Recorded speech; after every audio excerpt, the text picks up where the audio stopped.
So a lot of Egyptologists will criticize the Book of Abraham, the facsimiles, and Joseph Smith's translation. And we already know Joseph Smith got a lot of it actually correct. He got the meaning of things correct in a lot of cases, according to Egyptologists, but uh, not the Egyptian name, right? The thing is that they were reading what an Egyptian might understand from it, not what an ancient Israelite or Jew would understand.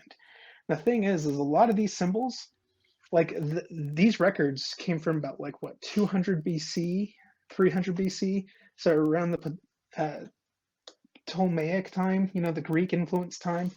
Um, the thing is that when Israel was brought into Egypt by Joseph, Joseph and Israel were both mummified in the Egyptian fashion with their spells, everything. A lot of what we see in these facsimiles are Egyptian spells or things that would be with the mummy. Uh, the thing is that do you think that Joseph and Israel worshiped those false pagan gods, the Egyptian pagan gods, or did they contextualize them into their own understanding?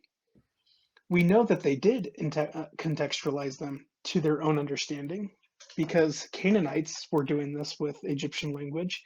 We see even Hezekiah has, uh, Egyptian symbols in his ring. It means something specific for him. It's not always an Egyptian meaning to it.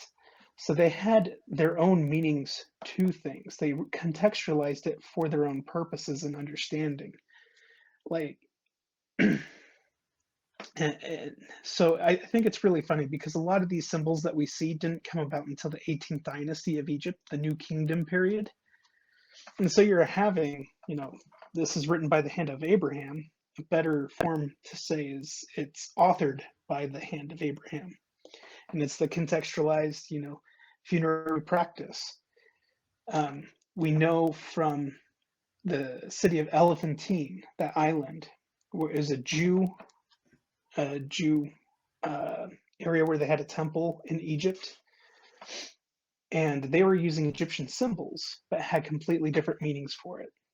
And we know that they substituted the god Osiris. They substituted Abraham in for Osiris.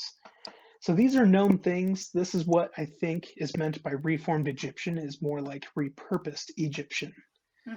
to meet the theological needs and understanding of Israelites and Jews. And so I think that should clear up a lot about people go and nitpick through does this mean this? Does this mean this? Or Egyptologists say this is all wrong. But when we look at the macro scale of it, it's very practical. It makes perfect sense. I think it's ridiculous to fight over and say, oh, it debunks Mormonism because that's not what we say it says.